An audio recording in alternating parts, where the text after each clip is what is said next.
योजना आणि असणाऱ्या अडचणी याच्या संदर्भामध्ये आज आपण त्या ठिकाणी चौथी मीटिंग करावयाच्या उपाययोजना, आपलं असलेलं प्रिपरेशन, दुष्काळ, पिण्याच्या पाण्याची अडचण, त्याचप्रमाणे वापरायच्या आणि जनावरांच्या पाण्याची अडचण आणि सर्व खात्यांची मीटिंग माननीय प्रांत महोदय, त्याचप्रमाणे तहसीलदार साहेब आणि सर्व पंचायत समितीच्या आणि इतर सर्व खात्यांचे अधिकारी यांच्या उपस्थितीमध्ये घेतली गेली होती. आपल्याला सगळ्यांना कल्पना असेल की 18/9 पहिली मीटिंग आम्ही जूनमध्ये घेतली होती. पाऊस थोडासा लांबल्यानंतर जून एंडला, त्यानंतर ऑगस्टमध्ये मीटिंग झाली होती आणि 18/9 मीटिंगमध्ये आपण दुष्काळी तालुका त्या ठिकाणी जाहीर करावा की आपल्याकडे 100 मिलीमीटरच्याही खाली पाऊस झाल्यामुळे दुष्काळी तालुका जाहीर करावा, अशा प्रकारची शासनाला त्या ठिकाणी मागणी केली होती. आणि त्याप्रमाणे राज्यामधले जे पहिले 40 तालुके त्या ठिकाणी दुष्काळी म्हणून जाहीर केले, त्या 40 तालुक्यांमध्ये पुरंदर तालुक्याचाही समावेश त्या ठिकाणी करण्यात आला आहे. आणि त्याच्या दृष्टिकोनातून आता नव्याने जो GR त्या ठिकाणी महाराष्ट्र शासनाने काढला आहे, त्याप्रमाणे करावयाच्या उपाययोजना आणि त्या सगळ्या सर्वसामान्य नागरिक, शेतकरी सगळ्यांच्यापर्यंत पोहोचवण्यासाठी आजची ही प्रशासकीय मीटिंग होती. त्यासाठी आपण सर्व आलेला आहात. तर आपल्या सगळ्यांच्या समोरच मीटिंगचे सगळे विषय मला वाटते झालेले पत्रकारांच्या समोर. तर आपले काही प्रश्न असतील तर आपण विचारले तर जास्त संयुक्तिक होईल. दुष्काळ जाहीर झाला म्हणजे नेमकं आता पुरंदरला काय पेंडिंग? दुष्काळ जाहीर झाल्यामुळे सगळ्यात महत्वाचं म्हणजे जमीन महसूल जो आहे, जमिनीचा महसूल, याच्यामध्ये 31 ऑक्टोबर 2023च्या GR प्रमाणे महाराष्ट्र शासनाच्या दुष्काळ सदृश परिस्थितीमध्ये जमीन महसुलीमध्ये काही प्रमाणामध्ये सूट ही सर्वसामान्य शेतकऱ्याला त्या ठिकाणी मिळणार आहे. त्याचबरोबर आजच AR ऑफिसमध्ये आम्ही त्या ठिकाणी सूचना केलेल्या आहेत. पुढच्या आठवड्यामध्ये त्याची मीटिंग लावतोय. पिकाचं जे कर्ज आहे त्याचं पुनर्गठन, म्हणजे ज्या शेतकऱ्यांची मागणी येईल की आमचं पीक कर्ज पुनर्गठन करावं, त्यांच्या पुनर्गठनाची प्रोसिजर त्या ठिकाणी सुरू करता येईल. दुष्काळ सदृश परिस्थिती असल्यामुळे शेतकऱ्याला जरी 0% व्याजदराचं बेनिफिट देत असलो तरी काही शेतकरी हे त्या ठिकाणी कर्ज त्यांचं भरू शकणार नाही. त्यामुळे शेतीच्या पुनर्गठनाच्या बाबतीमध्ये ती सूचना सहकार खात्याला करण्यात आलेली. त्यामुळे पीक कर्जाचं पुनर्गठन, पीक कर्जाचं हे त्या ठिकाणी होणार आहे. त्याचप्रमाणे जी शेतीशी निगडीत कर्ज आहेत, म्हणजे शेतीशी निगडीत जी काही कर्ज आहेत त्याच्या वसुलीला स्थगितीच्या बाबतीमध्ये मीटिंग घेण्यासंदर्भात ARला सांगितले की ते शेतीशी निगडीत कर्ज त्या ठिकाणी आहेत, त्या कर्जांच्या बाबतीमध्ये ती स्थगिती कशा प्रकारे देता येईल आणि त्यामध्ये शेतकऱ्याला जास्तीचं भार पडू नये, शेतकऱ्याला फॉलोअप त्या ठिकाणी होऊ नये. कारण दुष्काळ सदृश परिस्थिती, उत्पन्नाचं साधन त्याच्याकडे कुठलंही नाही. त्यामुळे ती एक वसुली स्थगितीच्या संदर्भामध्ये एक सूचना महाराष्ट्र शासनाच्या GR मध्ये आहे, त्याप्रमाणे AR ऑफिसला ती केलेली आहे. तिसरी म्हणजे MSEBच्या माध्यमातून जे कृषी पंप आहेत, कृषी पंपांच्या लाईट बिलामध्ये 33.5% सूट ही सुद्धा त्या ठिकाणी मिळणार आहे. ती सूचना MSEBला केलंय की ते लगेचच्या लगेच म्हणजे 31 ऑक्टोबर पासून ते त्वरेने शेतकऱ्यांना लागू करावं. अशा प्रकारची बेनिफिट हे शेतकऱ्यांना मिळणार आहेत. त्याचबरोबर शालेय आणि महाविद्यालयीन जे विद्यार्थी आहेत, त्या विद्यार्थ्यांना शालेय परीक्षा जे शुल्क आहे, एक्झाम फी मध्ये त्या ठिकाणी माफी मिळणार आहे. तर ते इम्प्लिमेंट करण्यासंदर्भामध्ये जे शिक्षण अधिकारी आहेत त्यांना सूचना केली आहेत की सगळ्या महाविद्यालय आणि शाळांना परीक्षा शुल्काच्या बाबतीमध्ये सूचना आपण त्या ठिकाणी कराव्यात. त्याचप्रमाणे तहसीलदार महोदय आणि प्रांत मॅडमनी त्या ठिकाणी सूचना केल्या आहेत. रोह्याच्या अंतर्गत आता कामांचा निष्कर्ष करून अधिकची कामं दुष्काळ सदृश परिस्थितीमध्ये रोह्याची कशी घेता येईल त्याच्या संदर्भात पुढच्या आठवड्यामध्ये आम्ही विभागनिहाय मीटिंग लावून रोह्याची कामं त्या ठिकाणी सुरू करण्याच्या संदर्भामध्ये करतोय, जेणेकरून शेतकऱ्यांना काही प्रमाणामध्ये रोजगार त्या ठिकाणी उपलब्ध होईल. त्याचप्रमाणे आवश्यक तिथे पाणी पुरवठा करण्यासाठी टँकर्सची उपलब्धता आज जवळपास आपल्या 15 गावांमध्ये त्या ठिकाणी टँकर चालू आहे. काही गावांमध्ये त्या ठिकाणी टँकर कमी होण्याचे प्रयत्न आम्ही करतोय. जलजीवन मिशन आणि आपलं जे MGPच्या माध्यमातून होणारे जे आता जलजीवन मिशनच्या योजना आणि जिल्हा परिषदेच्या माध्यमातून त्याचाही रिव्ह्यू आज आम्ही घेतलाय. काही योजना ह्या अपूर्ण अवस्थेत आहेत, त्या जर पूर्ण झाल्या, जसं गाराडे धरणावरनं असणारी योजना, त्यानंतर पिलनवाडी धरणावर असणाऱ्या योजना ह्या जर परिपूर्ण झाल्या तर निश्चितपणे त्याचा फायदा होईल की त्या गावांमध्ये प्यायचं आणि वापरायचं पाणी हे त्या योजनांच्या माध्यमातून आम्हाला पुरवता येईल आणि तिथे टँकर लावायची आवश्यकता पडणार नाही. तर त्याचाही रिव्ह्यू त्या ठिकाणी आम्ही घेतलाय. जलजीवनचा रिव्ह्यू घेत असताना मोठ्या प्रमाणावरती काही ठिकाणी डिले काम चालू आहे. तर त्या ठिकाणी सुद्धा MGPच्या अधिकाऱ्यांना, जिल्हा परिषदच्या पाणी पुरवठ्याच्या अधिकाऱ्यांना, पंचायत समितीच्या त्यांना मिटिंग घेऊन सदर कॉन्ट्रॅक्टर तिथल्या ग्रामस्थांच्यावर मिटिंग घेऊन थोडंसं राजकारण काही गावांमध्ये आज मला मुद्दामून आपल्या चॅनलच्या आपल्या पत्रकारितेच्या माध्यमातून सांगितलं काही ठिकाणी केवळ राजकारणामुळे पाणी ही क्रिएट केलं जाते पाणी टंचाई. पाण्याचा सोर्स आहे जिथून पाणी पुरवठा त्या ठिकाणी प्यायचं पाणी येऊ शकतंय परंतु केवळ क्रिएट केलं जातं. तर तिथल्याही ग्रामस्थांना मला विनंती करायची की उद्या असं व्हायला नको की अधिकाऱ्यांनी ताब्यात घेऊन ती स्कीम पूर्ण करावी. ती पाण्याची जर स्कीम पूर्ण झाल्या म्हणजे आपल्या तालुक्यामध्ये जवळपास 450 कोटी रुपये हे जलजीवन मिशनसाठी मंजूर आहेत आणि पिण्याच्या पाण्याच्या योजना सासवड जेजुरी सोडून सर्व गावांच्या मंजूर आहेत त्या ठिकाणी. ह्या जर 100% इम्प्लिमेंट झाल्या तर नाझरं सोडलं आणि घोरवडी सोडलं तर सगळ्या गावांना पिण्याचं पाणी उपलब्ध होणार आहे. नाझऱ्यामध्ये सुद्धा आम्ही MIDCची आज मीटिंग घेतलेली आहे. MIDCच्या माध्यमातून जसं 2019ला आपण केलं होतं त्याप्रमाणे बॅक पाईपलाईन करून त्या ठिकाणी त्या तिन्ही स्कीम आहेत. म्हणजे पारगाव माळशिरस जी योजना आहे, त्यानंतर आपल्याकडची मला वाटतं कोळविऱ्याची योजना आहे आणि मोरगाव एक योजना आहे. या तिन्ही स्कीमला आपल्याला MIDCच्या माध्यमातून पाणी देता येईल जसं जेजुरी नगरपालिकेला आपण देतोय. तर त्याची सूचना आज त्या ठिकाणी केली जेणेकरून आमचा प्रयत्न असा आहे की आजच्या काळामध्ये त्या ठिकाणी प्यायचं पाणी आणि वापरायचं पाणी जनावरांच्यासाठी पाणी हे प्रत्येक ठिकाणी उपलब्ध व्हावं. खूप कमी ठिकाणी आम्हाला जितके टँकर्स कमीत कमी ठिकाणी नेता येईल तेवढ्या कमीत कमी ठिकाणी टँकर न्यायचा प्रयत्न आहे. ह्याच्याबरोबर पुरंदर उपसाची सुद्धा मीटिंग त्या ठिकाणी घेतली. पुरंदर उपसाचे अधिकारी होते. आपल्याला सगळ्यांना कल्पना आहेत. मला वाटतं आपल्या सगळ्यांच्या बरोबरच प्रेस कॉन्फरन्स माझी घेतली होती आणि त्यांनी असा आरोप केला की मी म्हणजे असं म्हणतो की पक्षामध्ये या आणि तर पाणी देऊ. खरं म्हणजे ते म्हणायची सवय त्यांना आहे आणि मला प्रत्यक्षदर्शी म्हणायची की सगळ्या तालुक्यात माझ्या बरोबर, त्यामुळे कुणी माझ्याकडे यावं याची मला आवश्यकताच नाही, प्रत्येकाकडे जायची मला सवय आहे. आणि सगळ्यात महत्वाचं म्हणजे पुरंदर उपसाच्या बाबतीमध्ये स्पष्टपणे मी पुरंदर उपसाच्या सर्व अधिकाऱ्यांना सूचना केल्यात. 15 दिवसाचं शेड्यूल प्रत्येक गावाचं, कुठल्या गावाला कधी पाणी सोडणार आहे, किती पाणी सोडणार आहे त्याचं शेड्यूल त्यांनी पुरंदर उपसाच्या अधिकाऱ्यांनी द्यायचे. त्या शेड्यूलची कॉपी त्यांनी तहसीलदार महोदयांना आणि प्रांत मॅडमला त्या ठिकाणी द्यायची. ती आपल्याकडे पब्लिक करायची आहे प्रेस नोटच्या माध्यमातून. आणि जे एखाद्या दिवशी आज आपल्याला माहिती आहे त्या महोदयांनी तारेही तोडले आखलेचे की पाण्याचा कचरा अडकतोय आणि कचऱ्यासाठी मंजूर आम्हीच केलं, काम आम्हीच करतोय, फक्त आखलेवरचे ताडे तोडण्यासाठी त्या ठिकाणी येत आहेत. आज अजितदादा पवारसाहेब पालकमंत्री झाल्यानंतर त्यांनी पुढाकार घेतला. आम्ही त्याच्याबाबत मागणी केली, दादांनी त्वरित केलं. त्याचं कामही अर्धवट चालू आहे. परंतु काल परवाही आपल्याला माहिती आहे मागच्या आठवड्यामध्ये पुण्यामध्ये 1.5 तास पाऊस झाला. जवळपास अर्धा कचरा परत अडकला. परत 10 तास त्या ठिकाणी मोटर बंद होती.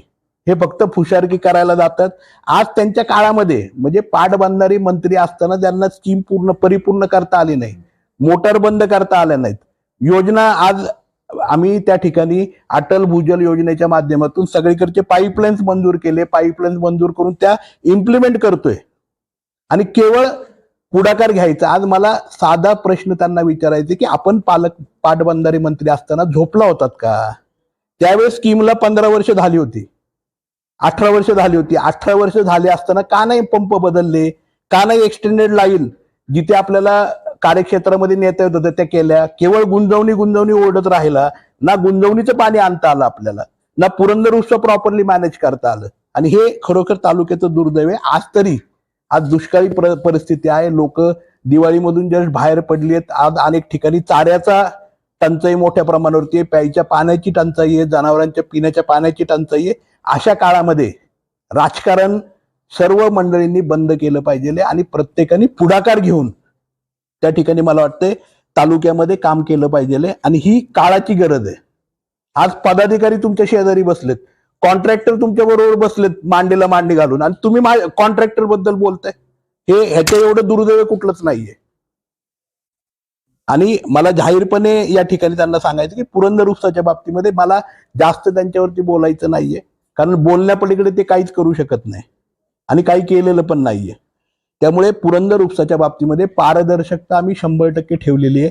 पुरंदर उपसामध्ये 15 दिवसाचं शेड्यूल लोकांच्या पर्यंत पोहोचवलं जाईल. ते तहसीलदार ऑफिसच्या माध्यमातून, प्रांत मॅडमच्या माध्यमातून आपल्यापर्यंत येईल. प्रेस नोटच्या माध्यमातून पुरंदर उपसाच्या अधिकाऱ्यांनाही सूचना केल्यात की त्या पब्लिक करा. आणि ज्या दिवशी मोटरच्या प्रॉब्लेममुळे जर पाणी बंद राहिलं तर ते गाव एक दिवस एक्सटेंडेड जाईल पुढे. अशा प्रकारे त्याचं नियोजन होईल. आज हे करत असताना जानाई शिरसाईच्या बाबतीमध्ये सुद्धा 25 तारखेला जानाई शिरसाईच्या बाबतीमध्ये आवर्तन सुरू होणार आहे उजव्या कालव्याचं खडकवासल्याच्या. तर 25 तारखेला झाल्यानंतर रिसे, पिसे, राजुरी, पांडेश्वर या ठिकाणी जवळपास 60 तलाव त्या कार्यक्षेत्रामध्ये येतात. आणि मागच्या 1-1.5 महिन्यापूर्वी आपण त्या ठिकाणी 9 तलाव त्याच्यातले आपण भरून घेतले होते. राहिलेले जे सगळे तलाव आहेत ते आपण आता पहिल्या टप्प्यामध्ये भरून घेतोय. साधारणतः 10 तारखेपर्यंत हे तलाव सगळे भरले जातील. टंचाईच्या बाबतीमध्ये सुद्धा रिसे, पिसे, राजुरी, त्याचप्रमाणे पांडेश्वर, नायगाव ह्या परिसरातले तलाव आहेत. आणि त्याच्यातले काही तलाव हे आम्ही आयडेंटिफाय करतोय, जसे नायगावचा शेंडगे वस्तीचा तलाव आहे, त्याचप्रमाणे मसोबा तलाव आहे, मुंजाबाचा तलाव आहे, मगरपट्टा चांदगुडे तलाव आहे, त्याचप्रमाणे भगत वस्तीचा तलाव आहे राजुरी मधला. असे मोठे तलाव जे आहेत की ज्या ठिकाणी साठा मोठ्या प्रमाणावरती करू शकतो, ते तलाव सुद्धा आम्ही टंचाईमधून भरून घेतोय, जिथून पूर्व भागातल्या काही गावांना टँकरद्वारे त्या ठिकाणी पाणी करता येईल. अशा प्रकारची नियोजन जानाई शिरसाई योजनेच्या माध्यमातून आपण करतो, जेणेकरून जी दुष्काळी परिस्थितीची तीव्रता आहे ती थोडीशी कमी करण्यासाठी आपल्याला मदत होईल. पंचायत समितीच्या अधिकाऱ्यांना सुद्धा त्या ठिकाणी विंधन विहिरी ज्या आहेत किंवा बोरवेल नव्याने घेण्याच्या संदर्भात, काही विहिरी, त्या विहिरींच्या कामाच्या संदर्भात, आणि वनराईचे बंधारे असतील, इतर जी दुष्काळाची कामं आहेत ती घेण्याच्या संदर्भामध्ये सूचना केल्या. त्याचाही आराखडा पंचायत समितीच्या माध्यमातून होतोय. तालुका कृषी अधिकाऱ्यांचा रिव्ह्यू आम्ही त्या ठिकाणी घेतलाय.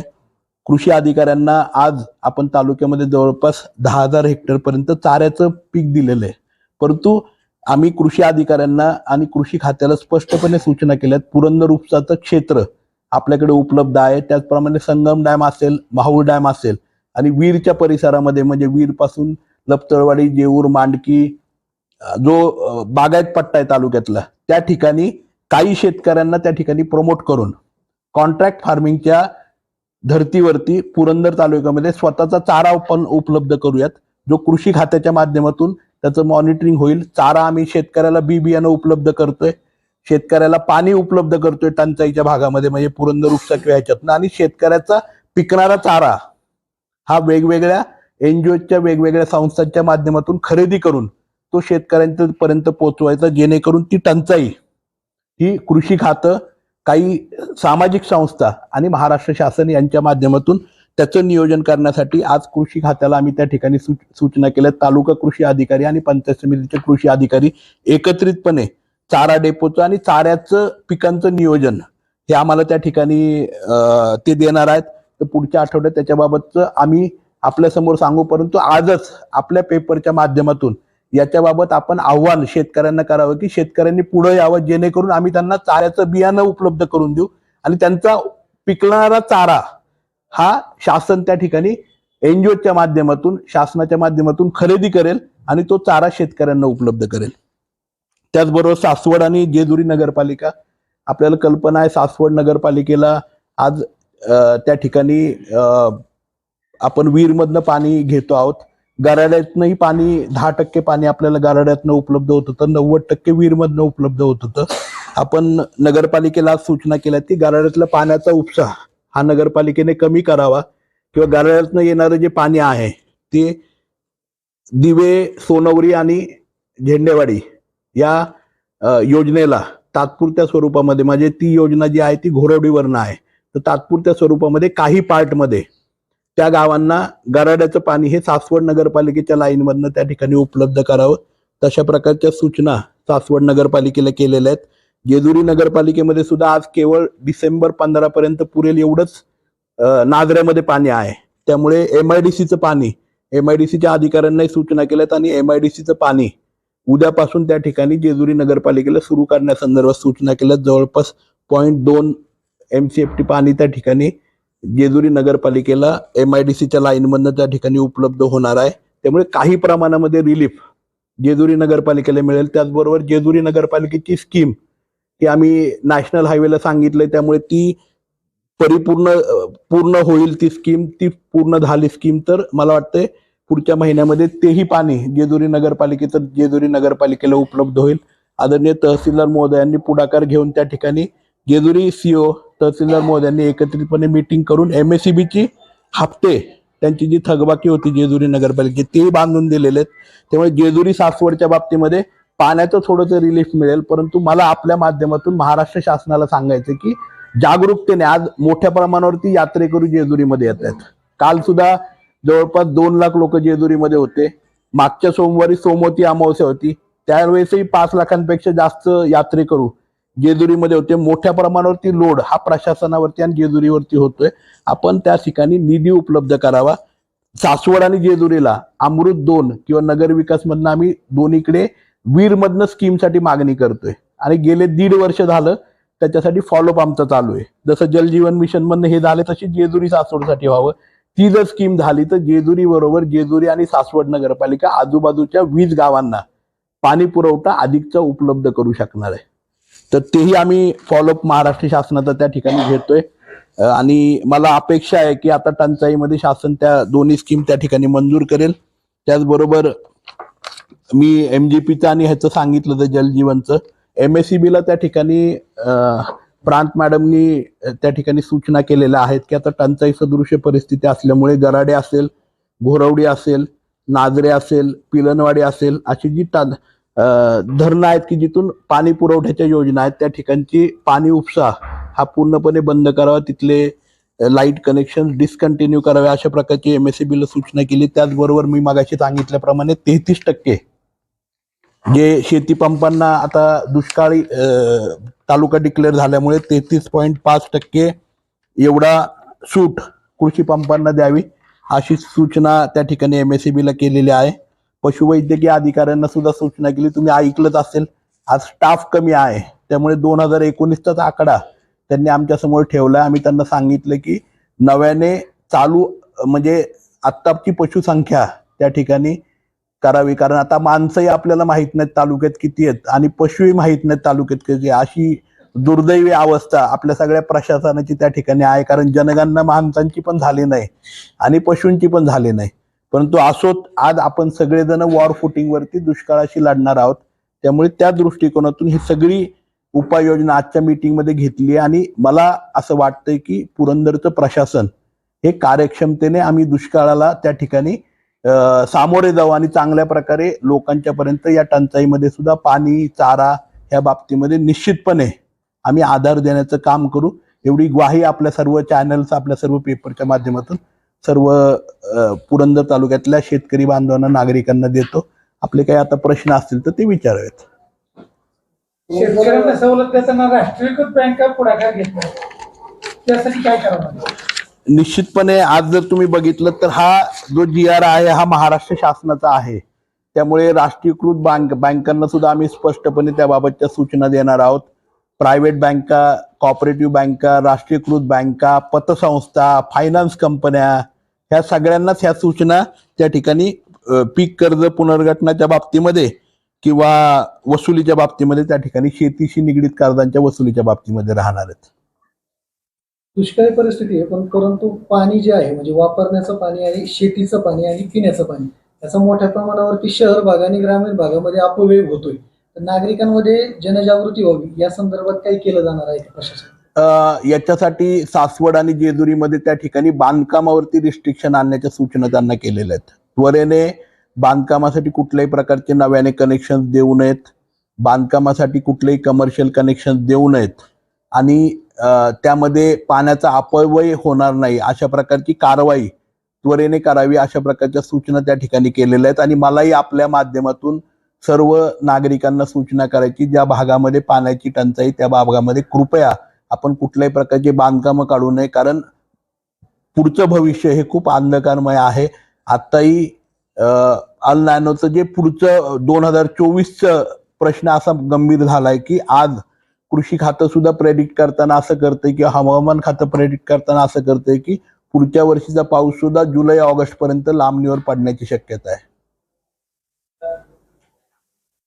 अजून काय विचारायचंय भाऊ? ते पुरंदर उपसाच्या बाबतीमध्ये शेतकऱ्यांना पाणी पट्टी भरण्यासाठी पैसे भरण्यासाठी ऑनलाईन काय प्रणाली सुरू केली आहे. होय, काल असा आपला आरोप झाला की आपण ऑनलाईन प्रणाली असताना तुम्ही घेत नाही, जे काय ठेकेदार आहेत ते फक्त कॅशच भरायची सक्ती केली जाते. ऑनलाईन सगळे पैसे भरले जातात. आता कॅश कुठल्याही प्रकारे घेतली जात नाही आणि स्वीकारली जात नाही. त्या ठिकाणी कंपल्सरी ऑनलाईन घ्यावं हे कंपल्सरी मी त्या ठिकाणी गेले 6 महिने सांगतोय आणि 1 वर्षापासून ऑनलाईन पेमेंट केलेलं आहे. आज आपल्या देशाचे पंतप्रधान सुद्धा म्हणतात की कॅश भरू नये. आता काही व्यक्तींना कॅश भरायची सवय आहे. आता तुम्हाला सगळ्यांना माहितीच आहे, कुठे एसटीचे पैसे भरले जातात, बरोबर का नाही, रोख स्वरूपामध्ये. त्यांना विचारणार कोण नाही आणि आरोप करणारे तेच आहेत. त्यामुळे त्यांनाच हा प्रश्न विचारावा की रोख का भरता ना, ज्यावेळेस ऑनलाईनची सुविधा आहे. आज प्रत्येक ठिकाणी ऑनलाईनची सुविधा आहे, तुम्ही ऑनलाईन पद्धतीने पैसे भरावेत, कारण ऑनलाईनची सुविधा आहे. आणि आरोप करणारे जे आहेत ना, त्यांना मला विनंती करायची की पहिलं राजकारण आपण सोडा आणि सगळ्यात महत्वाचं, आज भोसलेंचा इतिहास तुमच्या काळातले पाणी पुरंदर उपसाच्या कोणी विसरलेलं नाहीये. आपण ज्यांच्यावरती आरोप करता तुमच्या मांडीला मांडी घालून कॉन्ट्रॅक्टर बसलेत आणि तुम्ही आमच्यावरती कॉन्ट्रॅक्टरचा आरोप करताय.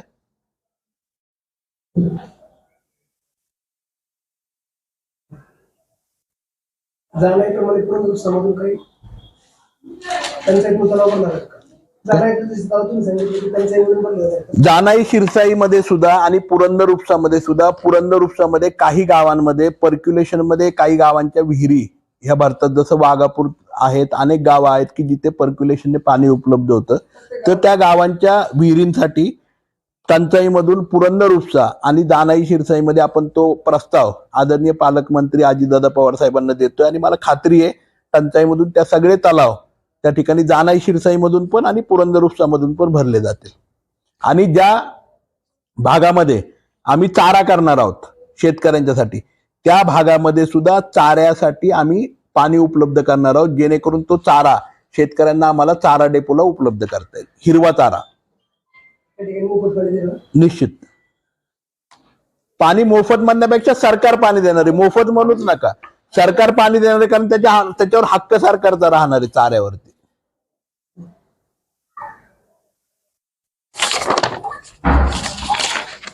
अजून काय आहेत का प्रश्न? टंचाई चार भेटले टंचाईबाबत कसं असं म्हणजे आपण सुरुवातीच्या काळामध्ये जूनमध्ये ज्यावेळेस आपल्याकडे टंचाईची पहिली मीटिंग झाली होती त्यावेळेस आम्ही तालुक्यामध्ये 12 गावं रेड झोन मध्ये होती. जूनमध्ये 48 गावं ही येल्लो झोन मध्ये होती आणि 33 गावं ही ग्रीन झोन मध्ये होती. आज जवळपास सगळीच गावं म्हणजे 60 गावं ही रेड झोन मध्ये आलेली आहेत, कारण पाण्याची क्युरियोसिटी पुढच्या 1 महिन्यामध्ये 60 गावांमध्ये येते आणि फक्त 33 गावं जी आहेत ती फक्त ग्रीन झोन मध्ये असणार आहेत की जिथे पाणी हे उपलब्ध आहे किंवा ती पूरक आहेत. तर त्याचा परत एकदा रिव्ह्यू आजच्या मीटिंग मध्ये आदरणीय तहसीलदार महोदयांनी सांगितलेलं की त्याची सूचना करावी आणि डीपली आम्ही त्याच्यावरती मॉनिटर करतोय.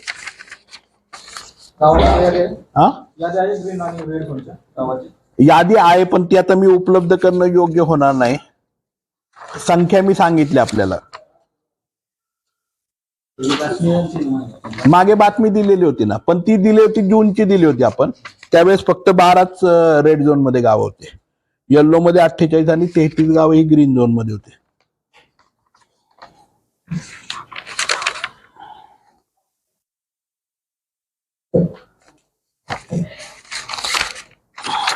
आणि आपल्या माध्यमातून मला आणखी एक विनंती सर्व शेतकरी बांधवांना करायची आहे की आता ऊस लागवड ही आपण सगळ्यांनीच म्हणजे पुरंदर उपसाच्या कार्यक्षेत्रामध्ये सुद्धा आणि इतर ठिकाणी सुद्धा ऊस लागवड थोडीशी थांबवावी. चाऱ्याची लागवड आपण त्या ठिकाणी करावी. चाऱ्यासाठी वेगवेगळ्या संस्थांच्या माध्यमातून, शासनाच्या माध्यमातून आम्ही तो चारा खरेदी करण्यासाठी आपल्याबरोबर शाश्वत ॲग्रीमेंट करूत. आणि इतर पिकं जी आहेत त्याच्याकडे, म्हणजे कमी पाण्याची पिकांच्याकडे शेतकऱ्यांचा ओढा थोडासा जास्त राहायला पाहिजे. ह्याच्याबाबतची सूचना आम्ही जुलैमध्ये सुद्धा, आपल्याला आठवत असेल, जुलैमध्ये सुद्धा त्या ठिकाणी कृषी खात्याने एक मीटिंग घेऊन त्या ठिकाणी तशा सूचना केल्या होत्या. तर ती पुन्हा एकदा विनंती मला त्या ठिकाणी करायची आहे. कारण पुरंदर उपसाचं पाणी आज आपल्याला पुण्याचं सांडपाणी त्या ठिकाणी पुरंदर उपसाचं मिळतंय, परंतु आज परिस्थिती अशी आहे की पुण्यामध्ये सुद्धा पाणी कपात सुरू झालेली आहे. आणि पुण्यामध्ये आज दर गुरुवारी आता पाणी बंद व्हायला लागलंय. पुण्यामध्ये फेब्रुवारी महिन्यापासून साधारणतः मला वाटतंय की दिवसाआड पाणी द्यायला सुरुवात करतील. त्यामुळे वापरच पाण्याचा कमी होणार आहे. त्यामुळे आपल्याकडे पाणी कमी येणार आहे. त्यामुळे आजच शेतकऱ्यांनी त्या बाबतीमध्ये सुद्धा सावध होणं गरजेचं आहे. त्या प्रमाणामध्ये आपल्या पिकांचं नियोजन करणं आवश्यक आहे. एवढी विनंती मला सर्वच पुरंदर उपसा किंवा बागायत क्षेत्रातल्याही शेतकऱ्यांना त्या ठिकाणी करायची. कारण पुढच्या वर्षी 2024चा दुष्काळ हा आणखी भयंकर स्वरूप त्या ठिकाणी येण्याची परिस्थिती किंवा त्याचा उहापोह हा हवामान खात्याने आणि कृषी खात्याने केलेला आहे. पुरंदर उपसाच्या अधिकाऱ्यांनी तुम्ही सूचना केली की चोरी थांबवण्यासंदर्भात अधिकृत कनेक्शन करायचे जे अनधिकृत आहे. बरोबर. त्याबाबत का दुर्लक्ष करतात? आज 6 म्हणजे 4 महिन्यापूर्वी आपण सूचना केली. आम्ही त्या सूचना केल्यात, परंतु आपण बघत असाल की जून पासून आहे ना, म्हणजे पाऊस आपल्याकडे न झाल्यामुळे सातत्याने पुरंदर उपसामध्ये एकतर अधिकारी कमी आहेत. आजही बघायला गेलं तर पुरंदर उपसा चालवणारे, मॉनिटरिंग करणारे फक्त अधिकारी त्या ठिकाणी आहेत. आणि 70% हे कॉन्ट्रॅक्टर त्या ठिकाणी काम करतायत, जे कॉन्ट्रॅक्टवरती काम करतायत. मग सुरक्षा गार्ड असेल, पाणी सोडणारा असेल, किंवा तिथे सगळंच कॉन्ट्रॅक्टवरती आहे. आणि त्यामुळे दुर्दैव असं आहे की आज ती पुरंदर उपसा आम्हाला 4 तास पण बंद करू शकत नाही. त्यामुळे त्याच्यासाठी अधिकारी त्या प्रमाणामध्ये उपलब्ध नसल्यामुळे पाण्याचं कनेक्शन, परंतु कारवाईच्या संदर्भामध्ये आम्ही आता सांगितलेलं आहे. अधिकारी नाहीयेत हे कारण आम्हाला सातत्याने दिलं जातंय. परंतु मला असं सांगायचं की पुरंदर उपसाच्या बाबतीमध्ये शेतकऱ्यांनी सुद्धा त्या ठिकाणी आव्हान आहे की जी कनेक्शन असतील ती अधिकृत करून घ्यावीत. उद्या जर एखादं अनधिकृत कनेक्शन सापडलं, त्याच्यावरती MACB सारखी जर कारवाई झाली तर त्याला खरं म्हणजे प्रशासन जबाबदार नसणार आहे, तुम्ही असणार आहे. आणि मोठ्या प्रमाणावरती आर्थिक नुकसान त्या शेतकऱ्याचं होऊ शकतं. चला, झालं अजून काय?